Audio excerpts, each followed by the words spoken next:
the best, worst podcast you've ever heard. And now, The Ronnie and Bo Show, brought to you by Prescott Realty.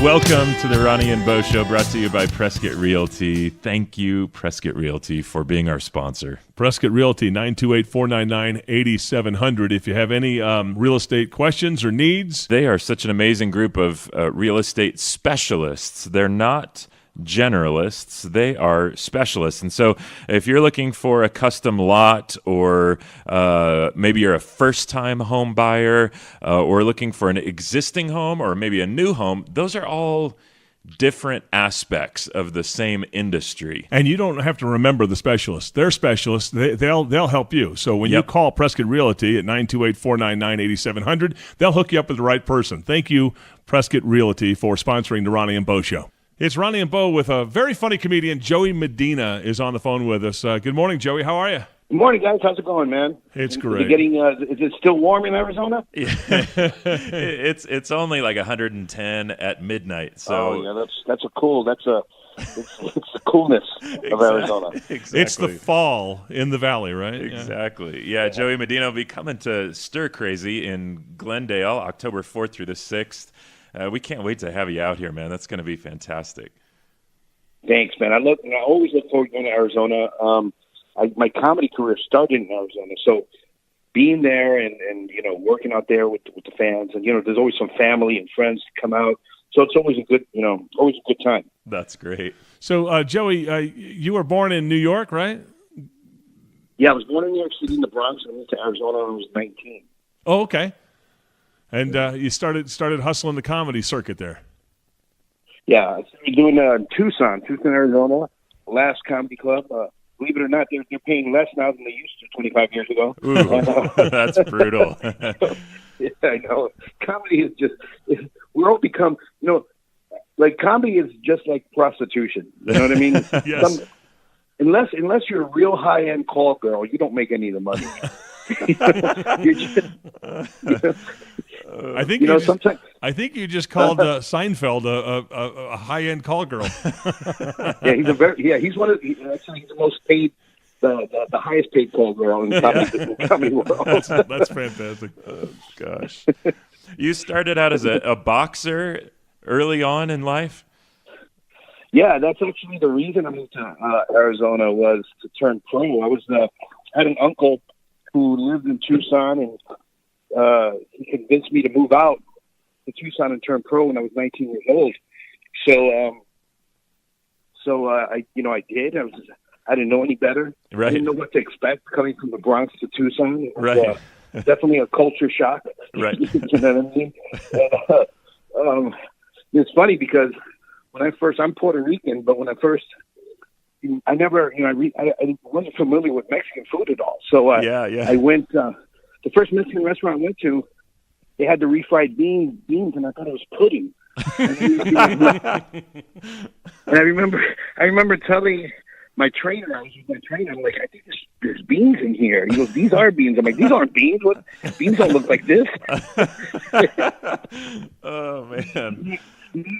Thought the flour tortillas were burnt napkins. I honestly did. It wasn't a joke. I really thought that. It was a big culture shock.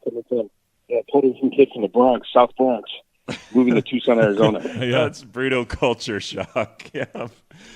Oh man. Hey, I don't want to interject another comedian, but we had a chance to talk to Rocky LaPorte, who grew up on the south side. Yeah. He grew up on the south side of Chicago, and believe it or not, he started as a boxer as a young kid, and he told us that he lost 8 fights, and he said, but his record was 0-11 because they gave him credit for three losses. Yeah, that he hadn't even fought yet. Yeah. Oh, wow. But you were much better than that. I mean, you won titles and things, right? Yeah, I was actually, believe it or not, the Arizona lightweight champion. Yeah, man. And so yeah, that was a great experience. So between boxing and comedy, which is harder? To be honest, probably comedy. Like, yeah, there's been plenty of times. There's been physically, obviously, it's boxing, but I think mentally and emotionally, I would say I would definitely say comedy. Yeah, yep. Like, I remember there's been plenty of times when I first started in comedy where I was on stage hoping someone could throw in the towel. You know, I'm like, please, stop this thing. Cut me, Mick. Yeah, like, this is too much. You know, but yeah, it's a lot better getting punched than getting than people just staring at you. Right. When they're supposed to be laughing. Right. Exactly. Are you there, buddy? Boxing and comedy really are a lot alike, believe it or not. Yeah. Very it's all a head game, you know what I mean? Yeah, I bet. So you were pretty successful at boxing, and I guess you just were highly motivated to succeed in comedy. And when did you move to L.A. to get into that, or did you work in Arizona? What were the steps you took to get to, like, for example, the Comedy Kings stuff, and how did you get into those circles? Well, the way I got into those circles were while I was living in Tucson, I got a job. Well, I didn't get a job. I was a guest on a radio show. Okay. And they liked me, so they have to. You know, I basically worked for free. I just kept on coming in every day, and you know, I wasn't doing anything, so I'm like, all right, I'll do this. You know. Yeah. And it was fun, but during that time, Paul Rodriguez was performing in Laughs, and he asked me to open for him for the whole weekend. Wow. Now, mind you, these were like 6 or 7 sold-out shows. These were 6 or 7 sold-out shows. They only paid me $50, but I would have done it for free because it was just, to work with Paul Rodriguez. But sure. I became friends with his manager, and his manager told me, "You're a really funny guy. You should move to L.A." So I said, "Yeah, you know what? Screw it. I'm going to do it. I'm just going to move to L.A." So I planned, saved up for 6 months. I saved up a whopping $500, and I moved to Tucson. Moved to L.A., and I didn't know what I was going to do when I was going to get here because I didn't have enough money. My car broke down, so I had to fix that. And then all of a sudden, I get a $2,000 gig to fly overseas and perform for the troops. That saved the day. Wow. Yeah, so it was, it was kind of, I literally, and I knew what I was doing, logically too. I was making sure I had no back door. I had to go forward. So, 25 years later, man, I've traveled around the world. I've done so much. I've been so blessed, and there's a lot of ups and downs, man. You know how it is, just like radio. There's a lot of ups and downs. But you do it because you love it, not because that's for any other reason other than you love it. Right. Well, that's right. And they say if you do what you love for a living, then you've never worked a day in your life, right? Absolutely. Hey, so you talked about the troops. Tell us some of those stories. You were in Bosnia and Iraq, and you even performed on an aircraft carrier. What were those experiences like? Well, those experiences were great, man. Like the aircraft carrier thing was amazing because the ship actually, the planes were taking off, and it's one of those things you need to see, like before you die, kind of thing. Right. And it was just very, very just traveling the world really educates you. You learn so much. I think if every kid at 18 got to travel the world and meet different people, there'll be a lot less problems on this planet. You know what I mean? That's a great observation. Yeah, amen to that. Yeah, and it's just I was in Bosnia partying with a bunch of Bosnians in a bar that was shot up, and none of them spoke English. I didn't speak Bosnian, but somehow we all loved each other and we were having a great time. And I'm like thinking, this is amazing. And then I remember the first time I saw my had a billboard in Malaysia, in Kuala Lumpur, and I'm looking at my face going, that's a Puerto Rican kid from the Bronx. Awesome. His billboard is named.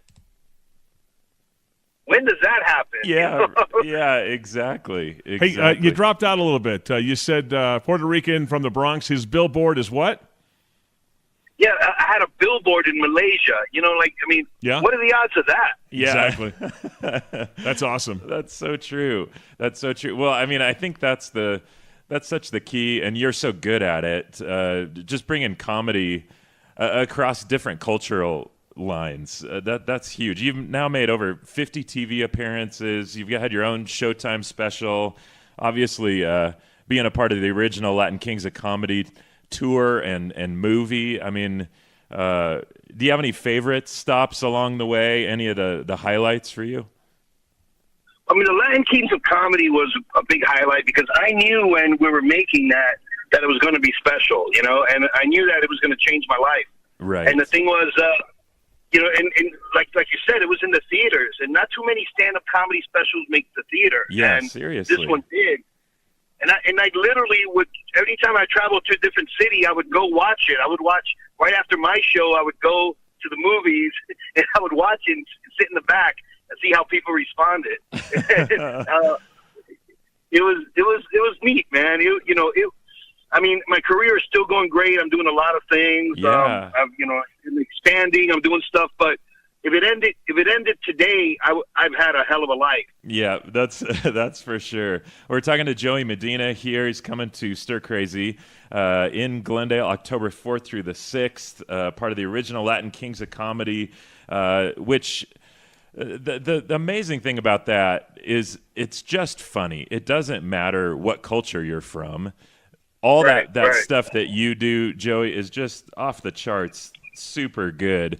But do you got to notice different stereotypes across cultural lines, right? I mean, you're all over the place with all sorts of people. Yeah, that's the thing. What I do is I don't do.